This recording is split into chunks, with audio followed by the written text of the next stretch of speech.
Thanks for watching. Don't forget to like, comment, share and subscribe to Mufti Tariq Masood, famous scholar. خیر، تو یہ جو جاہل لوگوں نے اور یہ اسلام کا اور عجیب سے چیز بنا دی ہے نا، ہمارے ایک جاننے والے ڈاکٹر ہیں، وہ کہتے ہیں میں نے سنا تھا کہ نافرمان کی روح بہت مشکل سے نکلتی ہے اور جو نیک لوگ ہوتے ہیں ان کی روح آسانی سے نکلتی ہے. تو میں تو جب گیا یورپ میں تو میں نے بہت سے گوروں کو بڑے آرام سے مرتے ہوئے دیکھا اور بہت سے نیک لوگوں کو بڑی مشکل سے مرتے ہوئے دیکھا. تو یہ کیا ہے؟ تو کہہ رہے ہیں مجھے تو اسلام کے بارے میں اشکالات شروع ہو گئے. میں نے کہا آپ نے جن سے یہ تقریر سنی ہے نا کہ نیک لوگ کی روح آرام سے نکلتی ہے، بروں کی مشکل سے نکلتی ہے، انہوں نے آدھی بات بتائی ہے، پوری نہیں بتائی. میں نے کہا یہ تو صحابہ کے دور میں نے کہا اگر آپ حدیثیں پڑھ لیتے، ایک آیت سے کبھی تھوڑی مسئلہ حل ہوتا ہے. آپ کسی کی ایک بات لے رہے ہیں، دوسرے موقع پہ جو اس نے تشریح کی ہے وہ آپ نہیں لے رہے. میں نے کہا معاذ اللہ، اگر کسی کی کوئی موت کی کسی کو بہت تکلیف ہو رہی ہے، یہ اس معاذ اللہ اس کے برے ہونے کی علامت ہے، تو یہ تو پھر کفر ہے. احادیث میں آتا ہے کہ آپ صلی اللہ علیہ وسلم کو موت کی تکلیف دوسروں سے زیادہ ہوئی ہے. آپ صلی اللہ علیہ وسلم فرمایا اوعکو کما یوعکو رجلان منکم، مجھے بخار میں اتنی تکلیف ہوتی ہے جتنی تم میں سے دو آدمیوں کو ہوتی ہے. آپ پر جب بیماری آتی تھی نا، آپ کو تکلیف دوسروں سے زیادہ ہوتی تھی. اور امی عائشہ رضی اللہ تعالی عنہا فرماتی ہیں کہ نبی صلی اللہ علیہ وسلم کا سر مبارک میری گود میں تھا جب آپ کی روح نکلی ہے، اور آپ کی جو میں نے موت کی تکلیف دیکھی ہے، جس شدت میں آپ جس تکلیف میں تھے، اس کے بعد مجھے کسی کی موت کی جو آسانی سے کوئی دنیا سے گیا ہو نا، اس کے مرنے پر مجھے کبھی رشک نہیں آیا. رشک کا کیا مطلب؟ کہ بھئی یہ اتنی آسانی سے چلا گیا تو اس کا مطلب یہ زیادہ اچھا تھا، اور معاذ اللہ آپ صلی اللہ علیہ وسلم کے اعمال کم تھے، تو یہ تو ممکن نہیں ہے نا. کہتے ہیں مجھے کبھی کسی پہ رش نہیں آیا کہ آرام سے مر گیا تو بہت نیک ہوگا. ٹھیک ہے نا، بہت مشکل ہے سمجھانا. امی عائشہ فرماتی ہیں کہ یعنی امی عائشہ کی حدیث کا مفہوم بیان کر رہا ہوں کہ نبی صلی اللہ علیہ وسلم کی موت کے وقت جو تکلیف کی حالت تھی، اس کو جب سے میں نے دیکھا ہے، تو امی عائشہ کی بات کا خلاصہ یہ ہے کہ اب اگر میں کسی کو دیکھتی ہوں نا کہ آرام سے روح نکل رہی ہے، یعنی آرام سے مر رہا ہے، دنیا سے جا رہا ہے، تو مجھے اس پہ رش نہیں آتا کہ وہ بہت نیک ہوگا. کیا مطلب؟ اس کا نیک عمل سے تعلق بولتے کیوں نہیں ہے. لیکن ہمارے ہاں سارا مدار کس پر ہے؟ مرنے کے بعد شکل کیسی ہے اس کی؟ آڑا ترشا ہو گیا تو جہنم میں جا رہا ہے، اس کا مطلب. اور اگر مرا ہوا ہے، دانت کھلے میں، ایسا لگ رہا ہے مسکرا رہا ہے، تو سیدھا کہاں جا رہا ہے؟ او بھائی، اگر خدا نخواستہ کوئی لکوے کا مریض تھا، کوئی فالج کا مریض تھا، وہ تو مرے گا تو اس کا تو بیچارے کا ہوگا، تھوڑا سا چہرہ بھی ٹیڑھا ہو سکتا ہے، کچھ بھی ہو سکتا ہے، نیک لوگوں کا بھی ہو سکتا ہے. تو مدار کس پر ہے؟ اعمال پر. اور نیک لوگوں کو بعض دفعہ موت کے وقت ڈبل تکلیف دی جاتی ہے. ایک تو اس لیے دی جاتی ہے، یا تو اس لیے کہ کوئی گناہ ان کا باقی رہ گیا ہوتا ہے. اللہ کیا کہتے ہیں؟ بھائی قبر میں جانے سے پہلے اس کو ہمارے پاس دھلا کے لے کے آؤ، صاف ستھرا ہو کے. اب ہمارے پاس آ رہا ہے تو اب ہم نہیں چاہتے کہ اس کے گناہوں کی گٹھری ہو، اس کو پاک صاف کر کے لے. میں نے بڑے بڑے بزرگ دیکھے جن کو آخری وقت میں بہت مصیبت میں گزری ان کی، یعنی زندگی کے آخری ایام، بیٹیوں کی ٹینشن، کسی بیٹی کو طلاق ہو گئی، وہ گھر آ گئی، کوئی اور مسئلہ ہو گیا، تو بڑی ٹینشن میں آخری وقت.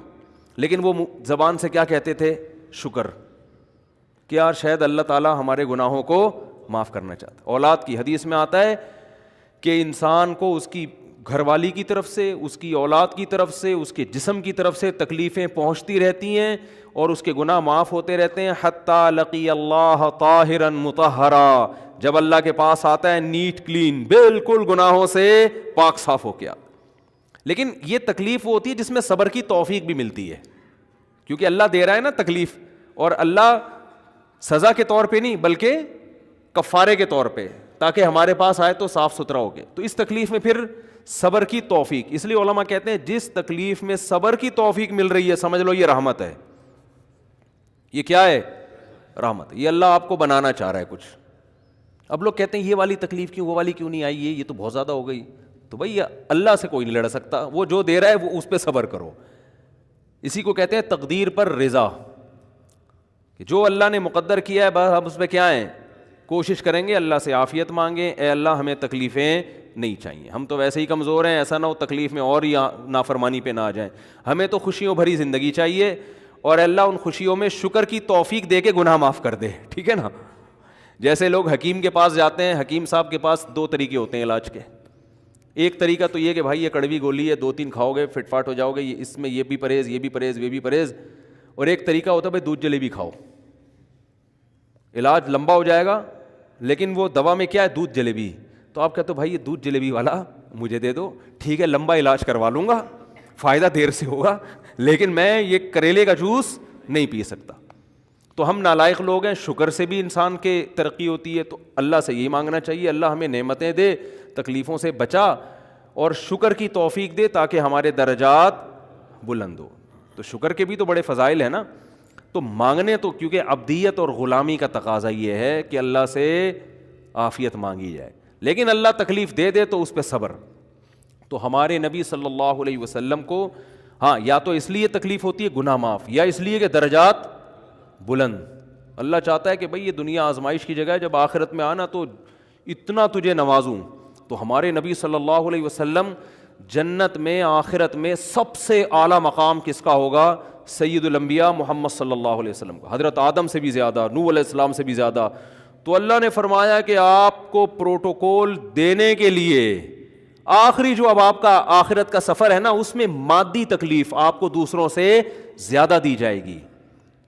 یہی وجہ ہے کہ حضرت فاطمہ رضی اللہ تعالی عنہ, آپ کی چہیتی بیٹی, جب انہوں نے آپ صلی اللہ علیہ وسلم کی اس تکلیف کو دیکھا نا, جو موت کے وقت تکلیف تھی اور جو بخار کی شدت تھی, واہ کرب ابتا, فرماتی تھی ہائے میرے والد کا کرب, بہت زیادہ غمزدہ ہو گئیں ان کو دیکھ کر کس قدر تکلیف میں ہیں. تو آپ صلی اللہ علیہ وسلم نے فرمایا لا کرب علی ابیک بعد الیوم. کیسے تسلی کے جملے. اپنی بیٹی سے فرمایا ہے فاطمہ تیرے باپ پر آج کے بعد کوئی تکلیف, بولو لا کرب علی ابیک بعد الیوم. اس میں بھی آپ صبر کا پہلو تلاش کر رہے ہیں, شکر کا, بس یہ اللہ کی طرف سے آخری ہے.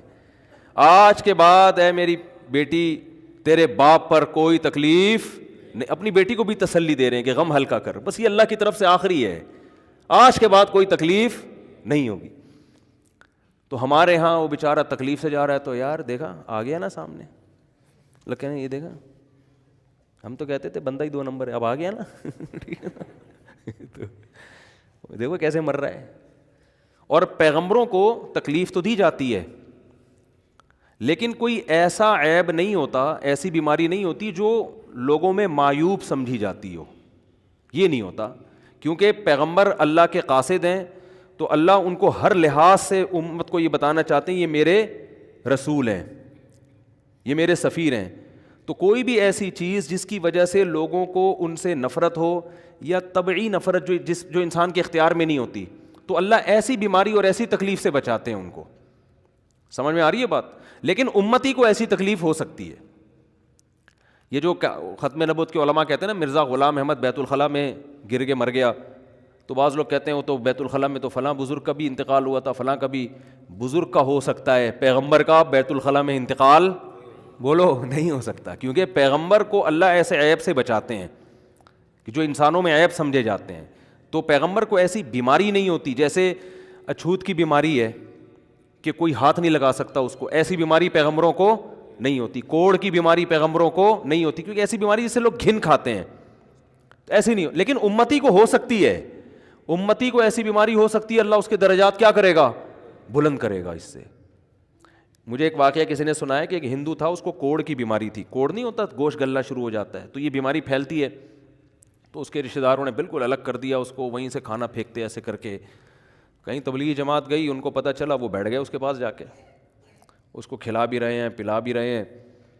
تو وہ بڑا متاثر ہوا, یار سب نے چھوڑ دیا اور مسلمان ہو کے, تبلیغ والا تو اکرام کا کوئی موقع الحمدللہ چھوڑتے نہیں ہیں. تو وہ مسلمان ہو گیا اور پھر اس کا انتقال ہو گیا تھوڑے دنوں میں. اب دیکھو اللہ نے جو اس کو کوڑ کی بیماری میں ڈالا, یہ بیماری اس کے لیے رحمت بن گئی کہ نہیں بن گئی. تو کفر کی حالت میں کوئی اچھا کام کیا ہوگا اس نے, اس کے بدلے میں اللہ نے اس کو کیا دے دیا؟ کوڑ کی بیماری. اب دنیا کہے گی یار عام کافر جو اچھے کام نہیں کرتے وہ تو فٹ فاٹ گھوم رہے ہیں اور یہ تھوڑا بہت خیال کرتا تھا, اس کو اللہ نے کیا دے دیا؟ بھائی اس کو دیا اس لیے کہ اللہ کو پتہ ہے کہ جی کوڑ میں ہوگا تو تبلیغ والے آئیں گے, اس کی آؤ بھگت کریں گے اور یہ کیا ہو جائے گا؟ اسلام میں داخل ہو جائے گا. تو اللہ کے کام ہے, یہ اللہ ہی بہتر جانتا ہے. تو بعض دفعہ اللہ تکلیف میں ڈالتے ہیں تاکہ آپ کے گناہ دھل جائیں. تو اس لیے موت کی جو تکلیف ہے نا, اچھا اور عین ممکن ہے کوئی بہت بڑا بدماش ہو, بڑے آرام سے مر جائے وہ, اور مرنے کے بعد ایسی خوبصورت اسکن ہو جائے اس کی, کیونکہ اسکن کی اچھے یا برے ہونے کا تعلق موسم سے ہے جینے, ٹھیک ہے نا. جس کو برین ہیمریج ہوتا ہے تو چہرہ خراب ہوتا ہے, چاہے وہ نمازی ہو. میں نے ایسے پکے نمازیوں کو جن کی نماز کی حالت میں ڈیتھ ہوئی ہے, ان کو دیکھا موت کے بعد ان کا چہرہ کالا ہو گیا. یہ بری بات نہیں تھی, یہ کالا اس لیے ہو گیا کہ برین ہیمریج ہوا, رگ پھٹی ہے تو بلیڈنگ ہونا, اور ہارٹ اٹیک بھی ہوا پھر ان کو. تو ڈاکٹر کہہ رہے تھے ان کو جلدی دفناؤ کیونکہ یہ بہت جلدی ان کا جسم خراب ہو جائے گا. حالانکہ پھر میں نے خواب میں ان کو جنت میں بھی دیکھا. صحیح ہے نا. تو خام خمانہ لوگوں نے یہ چیزیں بنائی ہوئی. تبھی میت کو چھپانے کا حکم ہے, کیونکہ اکرام کرنا ہے نا, تو چہرہ مرنے کے بعد بگڑنا شروع ہوتا ہے. یہ ہر ایک کا ہوگا, چاہے نیک ہو چاہے برا ہو. تبھی تو حکم ہے کہ اس کو جلدی دفن کرو, کیونکہ اس کی توہین ہے اب لوگوں کے سامنے رکھنا. اور ہمارے یہاں کیا ہو رہا ہے, باقاعدہ مردوں کے ساتھ سیلفیاں چل رہی ہیں, ناک میں روئیاں ٹھوسی ہوئی ہیں اور ویڈیو بن رہی ہے اور زیارت ہو رہی ہے, لائن لگ لگ کے پبلک دیکھ کے جا رہی ہے. کیا جاہلانہ رسم ہے یار, کیا جاہلانہ. میت میں اور دلہن میں فرق ہونا چاہیے. دلہن کی منہ دکھائی ہوتی ہے, وہ محلے پڑوس کی عورتیں آتی ہیں, بھائی دلہن آئی ہے بیوٹی پارلر کر کے دیکھ رہی ہیں, تو مردے اور دلہن میں اتنا تو فرق کرو, مردے کی بھی رونمائی ہو رہی ہے. تو یہ غلط رسم ہے. انتقال ہو گیا فوراً چہرے پہ کپڑا. ہاں جو اس کے بہت قریبی لوگ ہیں, قریبی لوگ ایسا ہوتے ہیں کہ اگر وہ بدبو آ بھی رہی ہو, چہرہ بگڑ بھی جائے, ان کو نفرت نہیں ہوتی. بیٹے کو اپنے باپ سے نفرت نہیں ہوگی, چاہے جیسا بھی ہو, چہرہ جیسا بھی بگڑ جائے. وہ کہے گا یار میرا اس کا رشتہ خوبصورتی کی بیس پہ تھوڑی ہے. لیکن اجنبی لوگ جب اس کو دیکھیں گے تو چہرے کے بارے میں تبصرے بھی کریں گے. اور ایک صاحب کا انتقال ہوا, میں نے کہا جلدی دفناؤ, چہرہ نہ دکھاؤ. تو انہوں نے کہا لوگ کہیں گے یار لگتا ہے کچھ چہرہ بگڑ گیا اس لیے چھپا رہے ہیں. میں نے کہا اب تو اور چھپانا چاہیے, اس لیے کہ جس کا بگڑ جائے اس کو تو چھپائیں گے تو پھر لوگ یقیناً کہیں گے بگڑا ہوا چہرہ ہے. تو اس رسم ہی کو ختم کر دینا چاہیے. انتقال ہوا فوراً چہرے پہ کپڑا. ہاں بیوی دیکھ سکتی ہے اپنے شوہر کو, یا بیٹے ہیں, یا اس طرح جو بھائی بہن ہیں قریبی, وہ دیکھ لیں. باقی پبلک سے چھپا کے اس کو فوراً کیا کرو, دفن. اب تو قبر میں جا کے بھی دکھا رہے ہوتے ہیں. یہ اجمیوں کی گندی رسم ہے, بری رسم ہے. گندی کا لفظ میں نے تھوڑا سا زیادہ سخت استعمال کیا, لیکن مجھے اس سے زیادہ ہلکا لگ نہیں رہا کوئی لفظ. عرب میں ایسا نہیں ہوتا. سعودی عرب میں جو ہے نا, عرب لوگ بہت سی چیزوں میں ابھی بھی اسلام کے بہت قریب ہیں, بڑے ہم لوگ چونکہ ہندوؤں کے ساتھ زیادہ رہے ہیں نا انڈیا میں, تو بہت سی چیزیں ہم نے وہاں سے کیا لی ہیں جو مذہبی لوگوں میں بھی آئی ہیں. عرب میں یہ سسٹم نہیں ملے گا آپ کو. عرب میں جب تک زندہ ہے احترام, ادب, تمیز. انتقال ہو گیا فوراً سے پہلے دفنایا, قبر پہ تختی بھی نہیں لگاتے. وہ جائز ہے تختی لگانا, لیکن وہ بھی نہیں لگاتے. کہہ رہے ہیں اب اس کو تختیوں کی ضرورت نہیں ہے, اب دعاؤں کی ضرورت ہے.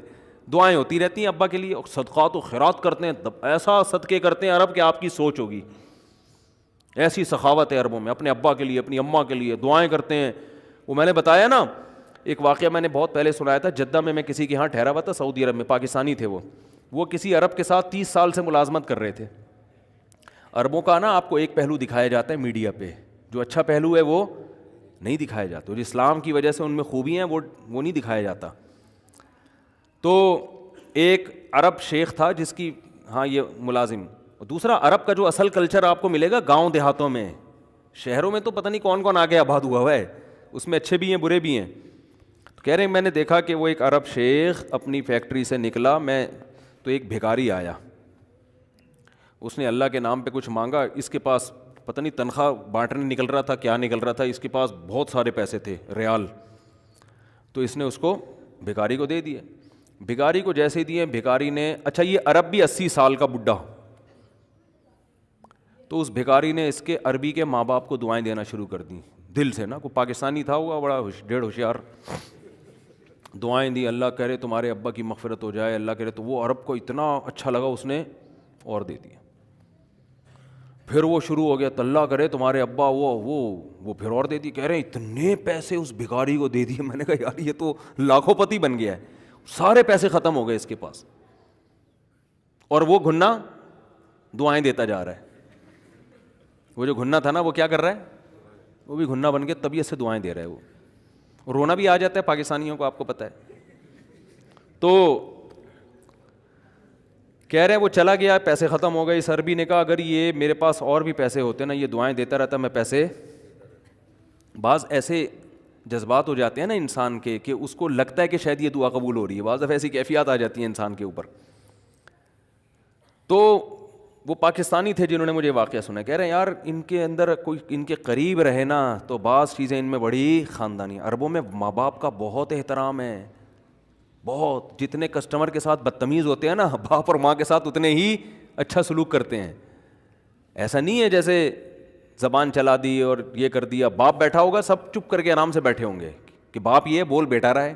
ہمارے یہاں بیٹا باپ میں تو لوگوں سے پوچھتا ہوں یہ پہلے کیوں, کہ مجھے ایسا لگ رہا ہے آپ کا بچہ آپ سے پہلے پیدا ہو گیا, یعنی وہ باپ بنا ہوا ہوتا ہے. ٹھیک ہے نا, باتیں ایسے کر رہا ہوتا ہے کہ جو بیٹا ہے وہ باپ لگ رہا ہے, جو باپ ہے وہ بیٹا لگ رہا ہے. تو خیر کہاں سے کہاں بات چلی گئی, کیا بات کر رہا تھا. ارے یار یہ تو موضوع کو کوئی پکڑ کے رکھے, یہ بہت بڑی جاہل پیر کی بات تو میں نے شروع کی تھی. شیطان ہوا وغیرہ سب ہو گیا. ہاں یہ بات چل رہی تھی کہ موت کی تکلیف اگر کسی کو ہوتی ہے, میں یہ بتا رہا تھا کہ اسلام کی باتیں اللاجیکل بات اسلام نہیں کرتا. ہاں مذہبی لوگ بعض دفعہ ایسی باتیں کر کے لوگوں کو بیوقوف بنا دیتے ہیں, قرآن کی آیتوں کی غلط تفسیر کر لیتے ہیں کہ بھئی وہ اتنی تکلیف سے مرا اس کا مطلب وہ جہنم میں جائے گا, وہ نیک آرام سے مر گیا. تو یہ قرآن و سنت سے ملتا ہے کہ نیک لوگوں کو موت کی تکلیف بہت دفعہ ہوتی ہے, زیادہ بہت دفعہ نہیں بھی ہوتی. اب یہ نہیں کہ کوئی آرام سے مر گیا تو آپ کہیں سیدھا جہنم میں گیا, اس کو تو تکلیف ہی نہیں ہوئی, یہ بھی ضروری نہیں ہے. ٹھیک ہے, اس کو بولیں یہ اللہ کی رحمت ہے, اچھا گمان رکھنا چاہیے نا کہ بھئی یہ اللہ نے پہلے ہی دھلا دیا اس کو. تو یہ جو موت کی تکلیف جس کو قرآن میں آتا ہے نا کہ برے لوگوں کو موت کی تکلیف ہوتی ہے, وہ روح نکلنے کی ہے, کہ جب عالم برزخ کی طرف روح جاتی ہے اور اس کو برزخ کی چیزیں نظر آنا شروع ہوتی ہیں تو پھر روح چاہتی نہیں ہے کہ میں جسم سے جدا ہوں, لیکن فرشتے اس کو کھینچ کے نکالتے ہیں. تو یہ عالم برزخ کی چیز ہے, اس کا اس مادی زندگی سے تعلق نہیں ہے. مادی زندگی میں تو کسی کے یہاں گولی مارو گے نا, ٹھا کر کے گئی نکل گئی مر گیا, اور کسی کو قیمہ بنا کے مارو گے تڑپا کے تو تڑپ تڑپ کے مرے گا وہ. مادی زندگی میں کسی کو آگ میں پھینکو گے تو جل کے مرے گا, چاہے نیک آدمی ہو, اور کسی کی گردن اڑاؤ گے تلوار سے تو 1 منٹ میں کیا ہو گیا, ختم. لیکن جو اس کی روح نکل رہی ہے, خدا کے پاس جا رہی ہے, وہ منظر نافرمان کا بہت ہی بھیانک ہوتا ہے, اور نیک آدمی کی روح ایسے پرواز کرتی ہے, وہ اس کی تکلیف ہے. اور اس پہ میں ایک واقعہ بھی سنا چکا ہوں, دوبارہ نہیں سناؤں گا, کہ کیسے دنیا میں بھی اس کے مشاہدات ہوئے ہیں لوگوں کو, کہ کیسے ان کو آخرت کی چیزیں نظر آنا شروع ہو گئی ہیں اور وہ باتیں کر رہے ہیں, باقاعدہ بتا رہے ہیں فروح و ریحان و جنت نعیم. یہ جو قرآن میں آتا ہے نا, فرشتے آتے ہیں اور اس کی روح قبض کرتے ہیں, تو وہ بعض دفعہ اللہ دنیا میں بھی دکھا دیتے ہیں